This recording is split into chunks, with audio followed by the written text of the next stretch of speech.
자, 오늘은 교회사 파트 3 1과 마지막 시간 이슬람과 십자군 전쟁입니다. 이 중세 역사에서 대부분의 사람들이 이제 잊지 않고 기억하는 단 하나의 사건, 전쟁이라고 말한다면 그것은 단연코 십자군 전쟁일 거예요. 무려 200년 가까이 이어진 길고 긴 전쟁이었습니다. 하지만 그 끝에 남은 것은 사실상 아무것도 없었다라고 봐도 무방한데요. 수많은 이야깃거리의 토대가 된 중세 십자군 전쟁의 역사를 오늘 간략히 알아보려고 합니다. 그리고 그 전에 이 십자군 전쟁에 대항하기로 했던 적군이었죠. 바로 이 이슬람에 대해서 중세 초기부터 이제 어떤 모습으로 등장했는지로 살펴보도록 하겠습니다. 오늘 차례는요. 알라는 위대하다 십자군 시작 그리고 마지막 실패한 전쟁 순서대로 살펴보도록 하죠. 먼저 첫 번째는요. 알라는 위대하다입니다. 오늘날 이 구호는 어떤 면에서는 대중에게 각인된 이슬람의 이미지일 거예요. 지금도 이슬람의 여러 파들은 서방 세계와 충돌하는 주요 세력 중의 하나로 언론에 드러나고 있지만 사실 이슬람과 기독교 세계 간의 충돌은요. 1000년도 넘은 아주 오래된 역사를 품고 있습니다. 이슬람은 610년에 이 무함마드가 메카에서 제창한 종교로 알려져 있죠. 무함마드는 어느 날 알라의 계시를 받아 본인을 신의 사도로 자처하면서 심판을 대비하라고 경고하기 시작합니다. 그가 죽기까지 받았다는 신의 계시가 이제 꾸란이라고 하죠. 이 꾸란으로 정리가 되었고 처음에는 100명 남짓의 신자밖에 없었지만 이 이슬람이 무함마드의 사후 칼리프의 지도 아래 정복을 통해 세력을 급속도로 넓혀 갔습니다. 칼리프 하면 후계자, 계승자라는 뜻이에요. 이슬람의 토대는 유대교랑 거의 같다고 봐도 됩니다. 이 알라라는 말은 이 히브리어로 야훼처럼 유일신을 가리키는 말이고요. 그들이 믿는 알라 역시 천지를 창조하고 인간을 창조했을 뿐만 아니라 율법을 주었어요. 그래서 이 히브리 성경 속에 아담, 노아, 아브라함, 뭐 이런 모세까지 포함해서 신약 성경의 예수님까지도 이슬람에서는 모두 선지자로 예언자로 인정을 합니다. 그러나 그들은 유대교도 그리고 기독교도 참된 진리에 이르지 못했다고 봐요. 기본적으로 민족적인 뿌리는 이 아브라함에 두고 있습니다. 단 하나님의 약속이 야곱이 아니라 이제 배다른 형이었던 이스마엘을 통해서 계승된다, 이어진다라고 설정을 해뒀어요. 그들에 따르면 아브라함은 이스마엘과 함께 메카에 카바를 세웠다고 합니다. 이 카바는 신전이고요. 그리고 그 자손 중 하나를 사도로 보내달라고 요청했다 그래요. 그 결과 모세보다 훨씬 앞선 하니프라는 이 무슬림 예언자를 알라가 보냈다고 해요. 자, 이런 이슬람의 설정을 보면 일단은 민족적으로 그리고 이 유일신으로부터 어떻게 언약을 받았느냐 이 부분에 있어서 유대교랑 경쟁하고 있는 구도를 보이죠. 그래서 기독교도 결국에는 이런 아브라함의 영적 후손을 자처하고 있기 때문에 그러한 이 유대교나 그리스도교, 기독교로부터 유일신이 주는 그 영원한 언약을 되찾고 싶은 그런 열망이 보인다고 할 수 있겠습니다. 그래서 이런 바탕 위에 그들만의 독특한 교리를 발전시켜 나갔다. 이렇게 요약을 할 수 있을 것 같아요. 이슬람이라는 말은 아랍어로 알라에게 절대 복종하는 것, 그리고 신자를 가리키는 무슬림은 절대 복종하는 사람을 뜻합니다. 이 이슬람은 곧 아랍이라고도 불렸어요. 그래서 이제 아랍 하면 그냥 이슬람 이렇게 생각하셔도 되는데 아랍은 이제 무함마드 사후에 아까 말씀드렸던 칼리프 시대 그리고 옴미야드 왕조를 거치면서 급속도로 중동에 팽창하기 시작합니다. 630년대에는 이 사산조 페르시아를 무너뜨렸어요. 보면 이란 쪽으로 넘어가죠. 그리고 비잔틴 제국의 시리아, 팔레스타인, 이집트를 빼앗게 됩니다. 이때 예루살렘, 다마스쿠스 등 동방교회의 주요 거점이 이슬람의 지배 아래에 들어가게 돼요. 그리고 7세기 후반에는 지금 보시는 것처럼 북아프리카 해안을 따라서 서쪽으로 진출을 합니다. 그러니까 지중해 서부에 영향력을 미치기 시작했다는 거예요. 그리고 8세기에는 이슬람군이 지브롤터 해협을 건너서 이베리아 반도, 즉 스페인이죠. 에스파냐에 에스파냐를 침략하는 일이 벌어집니다. 우리가 지난 시간에 이제 게르만족의 남하에 대해서 잠깐 살펴봤었는데, 저 에스파냐 지방에는 이 서고트 왕국이 있었어요. 근데 이 서고트 왕국을 이슬람군이 무너뜨립니다. 그래서 서고트 왕국이 멸망을 했고요. 이 이베리아 반도 즉 에스파냐 대부분의 지역을 이슬람이 장악하게 돼요. 지형적으로 본다면 남쪽으로 해서 약간 초승달이 밑으로 꺾인 모습으로 이슬람이 진을 치고 있는 것이고요. 그 위에 이제 게르만족 국가들이 자리를 잡고 있는 것입니다. 동로마 제국하고요. 이슬람 세력의 이 확장은요, 단순히 뭐 종교적인 팽창, 뭐 이런 것뿐만이 아니라 정치적인 측면에서, 군사적인 측면에서 과거 로마 제국 아래 놓여 있었던 유럽 세계와는 충돌할 수밖에 없는 운명이라고 할 수가 있어요. 중세 초기라고 할 수 있는 4세기부터 8세기까지 가히 세계가 혼란스러운 시기라고 할 수 있습니다. 자, 우리가 지금까지 전체적인 역사의 흐름을 보면서 여러분도 분명히 느끼셨겠지만 이슬람의 팽창 자체는요, 동방과 서방 교회 모두의 커다란 위기가 아닐 수 없었습니다. 서로만은 게르만족으로 인해서 멸망을 하고 서방 교회는 오랑캐랑 다름없는 게르만족과 맞서 싸워야 했었죠.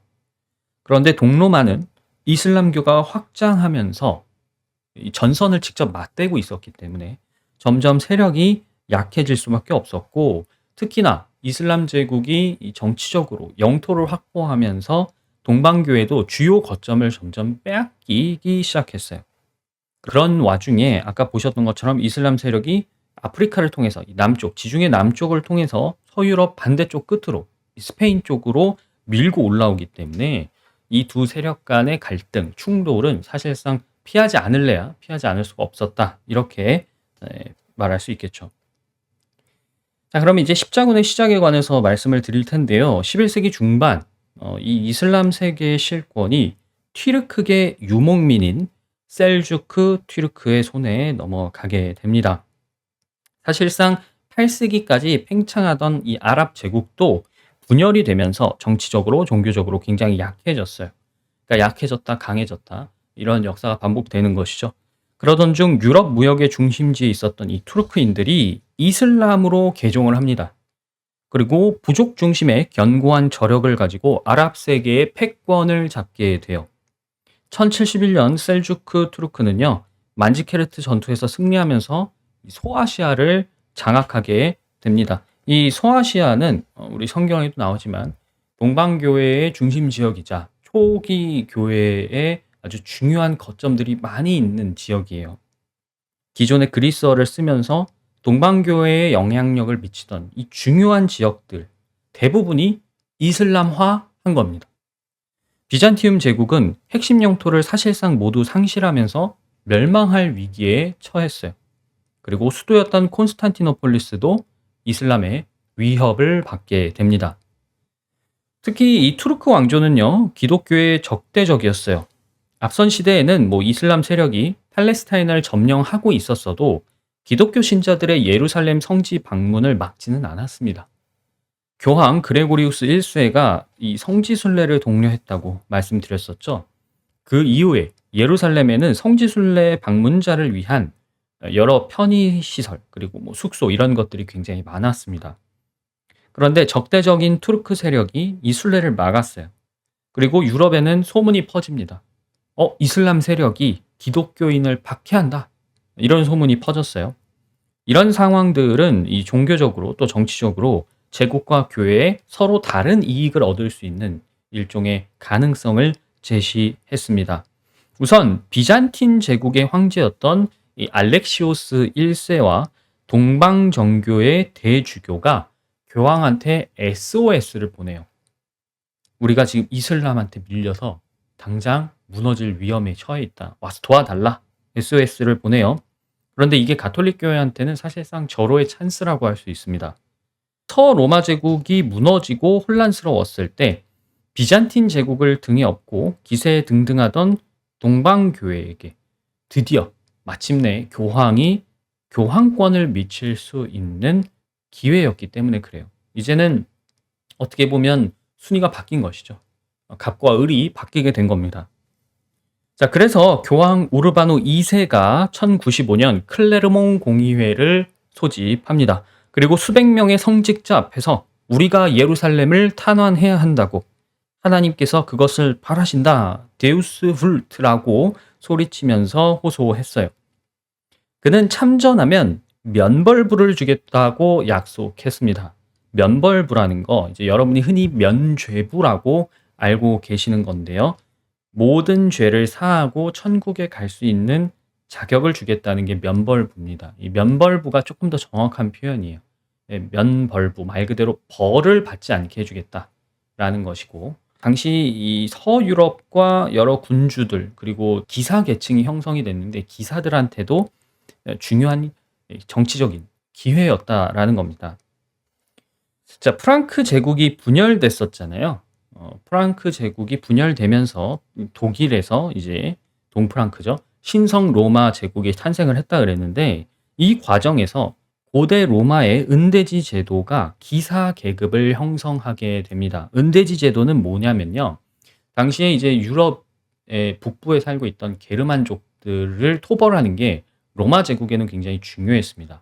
그래서 이 게르만족과 계속 대치를 하고 있었는데, 이제 이들을 복속시키는 게 이득이잖아요.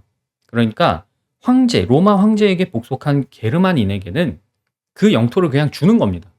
너 거기서 계속 살아. 그 땅 네가 다스려. 대신 국경 수비와 군사력을 황제에게 제공하라는 겁니다. 너가 거기 사는 대신 거기 딴 민족들이 우리 쪽으로 못 넘어오게 네가 막아. 서로 이제 윈윈 하자는 거죠. 형식상 땅은 황제 거고 영토를 황제에게 하사받는. 그래서 이 은이라는 게 은혜할 때 그 은입니다. 요게 기사제도로 바뀌고요. 이 기사제도가 나중에 유럽의 그 유명한 봉건제도가 되는 겁니다. 기사는 그렇기 때문에 제후에게 충성을 다하는 대가로 반드시 영지를 하사받아야 됩니다. 그런데 당시의 서유럽에는 기사들이 많았어요. 그리고 기사들의 여럿이 사실상 영토가 없었습니다. 그래서 세력은 많은데 땅은 한정적이고 서로 정치적으로 막 이해관계가 얽히고 설켜 있다 보니까 서유럽 내부에서 탈출구가 필요했던 거예요. 경제적으로든 정치적으로든 지금 이 꼬인 상황을 다른 쪽으로 분출할 수 있는 탈출구가 필요했다, 이렇게 볼 수 있겠죠. 교황의 외침이 서유럽에 순식간에 퍼졌고요. 당시 소위 은둔자라고 불리던 피에르라는 수도사의 선동으로 민중 십자군이 우선 조직이 됩니다. 이 피에르라는 사람은요, 수도사였는데 예루살렘을 정복하라는 베드로의 환상을 자기가 봤대요.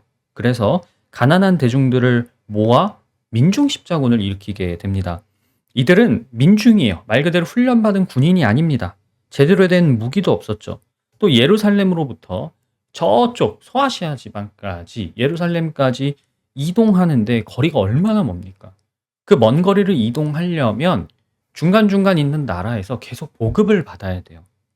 보급도 제공을 받을 수가 없겠죠. 민중들이니까. 그러니 당연히 이길 수가 없었습니다. 이 민중 십자군은 아나톨리아에서 셀주크 투르크에 의해 전멸하고 말아요. 자, 그리고 나서 제대로 된 귀족들과 영주들, 기사들로 구성된 제대로 된 군이 형성이 되는데, 1096년 프랑스의 주도 아래에 정식으로 1차 원정군이 조직됩니다. 이 로렌 지방의 공작이었던 고드프로아를 필두로 툴루즈의 레몽 4세, 그리고 타란토의 보에몽 1세 등 주로 대부분 이제 프랑스 지방 제후들 이 주축이 됐고요. 그 다음에는 뭐 독일, 이탈리아, 벨기에 등지의 제후들, 기사들까지 다 포함해서 약 6만 명이 집결을 하게 됩니다. 1차 원정은 독일 남부 그리고 발칸 반도를 지나서 콘스탄티노플, 소아시아로 향하는 경로였고요. 이슬람군과 싸우는 것보다 더 힘든 게 싸우러 가는 길이었어요. 워낙 거리가 멀리 떨어져 있다 보니까 이동하는 데만 시간과 에너지를 상당히 많이 소모하게 됩니다. 하지만 이 십자군이 1097년 1년 뒤에 셀주크 투르크의 수도였던 니케아를 점령하고요. 그 니케아 공의회의 니케아입니다. 이듬해인 1098년에 안티오키아를, 그 다음에 1099년에 마침내 예루살렘에 도착해요. 당시 예루살렘 성은 성벽 높이가 15m에 두께만 3m에 달했다고 합니다. 엄청나죠? 공성전을 펼쳐야 했기 때문에 나무로 탑을 쌓아야 했는데 이슬람군이 미리 주변 나무를 모두 베어버렸어요. 그런데 벌목 후 숨겨두었던 통나무를 우연히 발견하면서 두 개의 공성탑을 만들었고 한 달간 공성전을 벌이게 됩니다. 그리고 결국 끝에 이 예루살렘을 함락하게 되는데 이 기록에 따르면 이 공성전에 지쳐가는 군대를 위해서 맨발로 이 예루살렘 성을 돌면서 찬송가를 부르는 일종의 여리고 전투를 흉내내기도 했다 그래요. 한 달 만에 성벽 안쪽으로 침투한 십자군은 물밀듯 몰려들어 엄청난 학살을 자행합니다. 이때 십자군들은요, 무슬림은 물론이고 거기에 살고 있었던 유대인들, 그리고 노인, 여자, 아이 가릴 것 없이 모두 죽였어요. 마치 단체로 미쳐버린 것처럼. 그리고 일주일 만에 가까스로 학살을 멈추게 됩니다. 당시 예루살렘 성에 살고 있었던 3만 명의 주민들이 학살당했어요. 3만 명이. 그리고 살아남은 사람은 겨우 몇백 명뿐이었다고 합니다.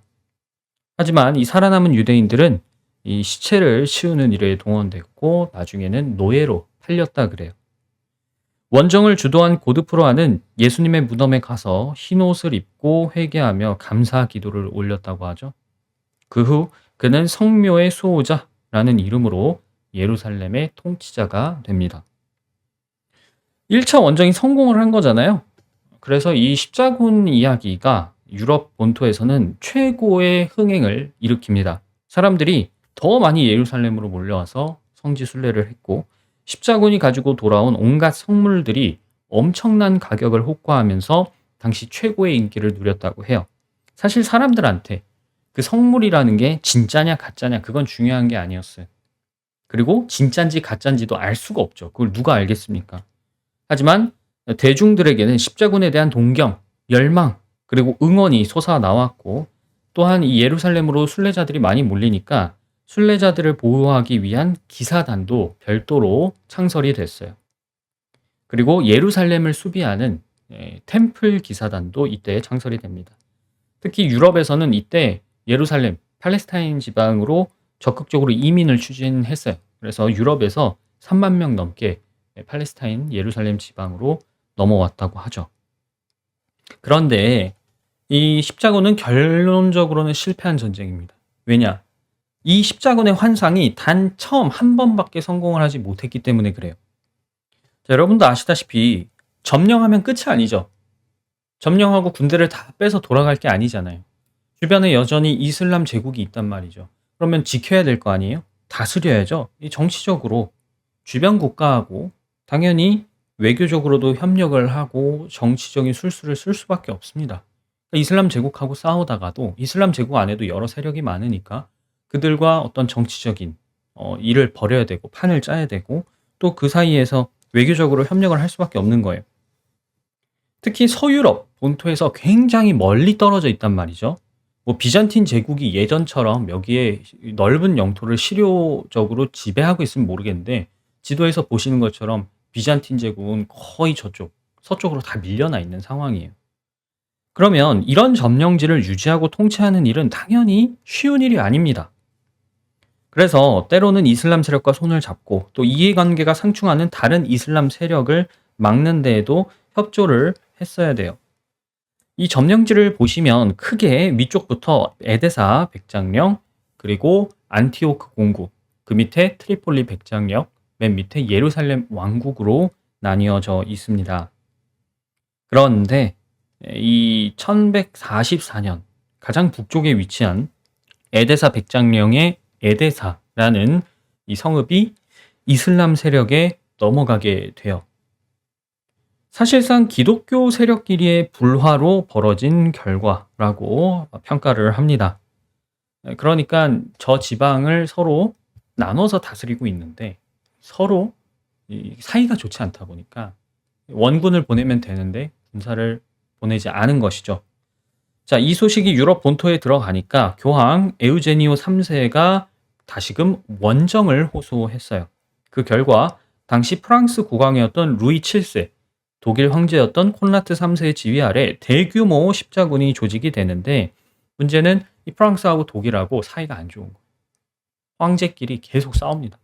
그러면서 이 지도자 간의 반목이 끊이질 않았고 비잔틴 제국의 황제와도 엇박을 내면서 결국에 2차 십자군은 스스로 무너지고 말아요. 병력 면에서는 압도적이었습니다. 하지만 다마스쿠스 점령에 실패하면서 수포로 돌아간 2차 원정은 곧 이슬람 제국을 다시 평정한 그 유명한 살라딘에 의해 새로운 국면을 맞이합니다. 이 서방에서는 살라딘이라고 이름을 부르는데 본래 발음은 살라흐 아딘이라고 해요. 살라딘은 그 유명한 쿠르드족 출신입니다. 오늘날에는 소수민족이라 그래서 이제 특히 튀르키예로부터 많은 박해를 받고 있는 그 쿠르드족인데 1186년 이집트, 시리아, 이라크를 모두 손에 넣으며 강력한 이슬람 제국의 통제권을 확보해요. 그는 이내 팔레스타인도 손에 넣었는데 그 당시 팔레스타인은 십자군이 점령하고 있었죠. 갈릴리 호수의 티베리아 근처 하틴에서 프랑크군을 괴멸시키고 파죽지세로 예루살렘을 향해 진군했고 결국 예루살렘을 함락합니다. 살라딘이 이 십자군으로부터 이 팔레스타인 지방과 예루살렘을 빼앗고 나서 서유럽 사람들이 성지 방문 오는 거, 성지 순례를 하는 것을 막지는 않았어요. 그러나 서유럽에서는 빼앗긴 거잖아요. 그러니까 다시 예루살렘을 되찾아야 한다라면서 3차 십자군을 준비하게 됩니다. 이 교황 그레고리우스 8세의 명령에 따라 신성 로마 제국의 프리드리 1세, 독일이죠. 그다음 프랑스의 필리프 2세, 그다음 잉글랜드의 리처드 1세. 이제 세계사에서는 사자왕으로 유명한 그 리처드 1세가 참전을 하는데 사실상 큰 성과 없이 그냥 실패로 끝나게 됩니다. 일단은 독일의 이 프리드리 1세는 원정을 가던 길에 물에 빠져 죽어요. 그리고 그러면서 독일군 대부분이 이탈하게 됩니다. 이 필리프 2세는 사실 뭐 큰 열정이 없었어요. 그러니까 가라니까. 이게 교황이랑 뭐 교황청의 관계도 있고 이게 가야 되니까 간 거지 사실상 큰 열정이 없었기 때문에 중간에 돌아옵니다. 그리고 리처드 1세는 예루살렘을 점령하지는 못했어요. 결국 리처드 1세와 살라딘이 이제 야파에서 조약을 체결하게 되는데요. 이 조약은 예루살렘을 이슬람이 통치해라. 대신 기독교 순례자들의 성지 순례를 보장해라. 이게 골자였어요. 자, 이게 3차 십자군까지인데 그 이후의 십자군은 사실상 세속적인 목적을 위해서 벌이는 원정으로 전락하고 맙니다. 정치적으로 혹은 이제 경제적인 이유로 벌인 명분을 갖고 벌인 전쟁에 불과하다는 거예요. 4차, 5차, 6차, 7차, 8차 그래서 총 9차까지 십자군 원정이 있었는데 이 9차까지 이어진 십자군의 긴 원정은 사실상 서방의 나라들 그리고 이 교회에는 굉장히 수치스러운 역사로 남고 말아요. 결론적으로 이 십자군 원정은 모두의 이해관계 속에서 서로 다른 목적을 이루고자 했던 그런 부끄러운 역사라고 할 수 있습니다. 십자가 아래 모였는데 십자가에 매달리셨던 예수 그리스도는 없었던 거예요. 순례의 열정은 명분이었습니다. 그리고 이슬람의 적개심은 장작이었어요.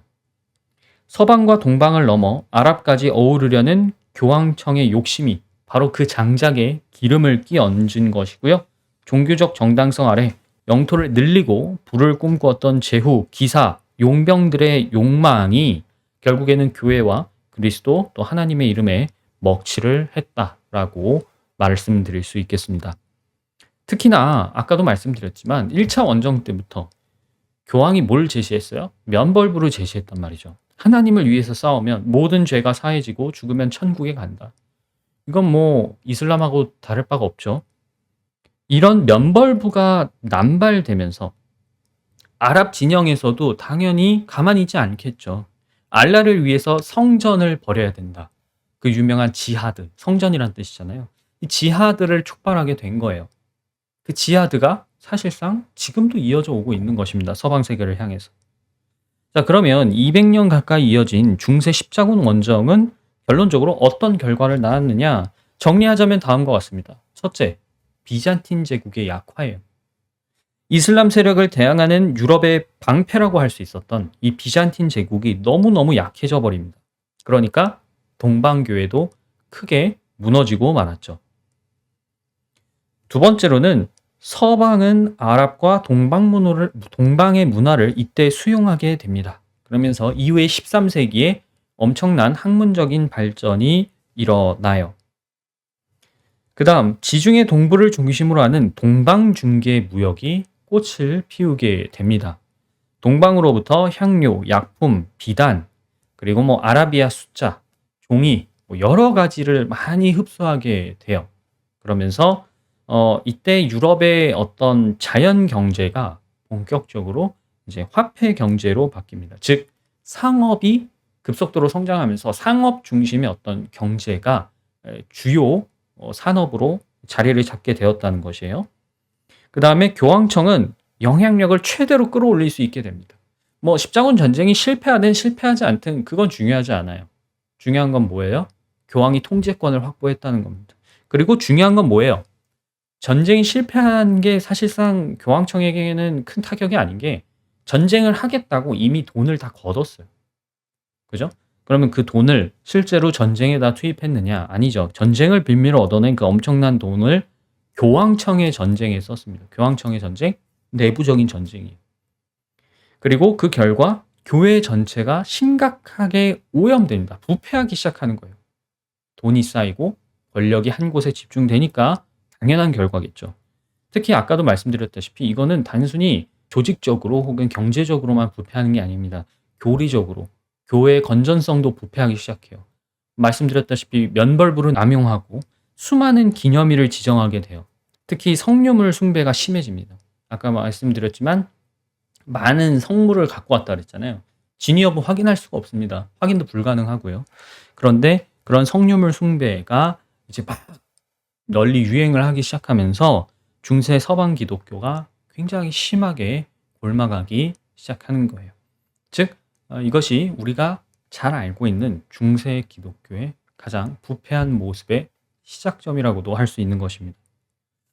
자, 오늘은 이렇게 신성 로마 제국의 탄생 이후 중세 역사를 대표하는 십자군 전쟁의 역사를 살펴봤습니다. 요약하자면 첫째, 이슬람 세력의 팽창과 그에 따른 충돌은 비잔틴, 그러니까 동로마 제국이죠. 동로마를 삼키고 맙니다.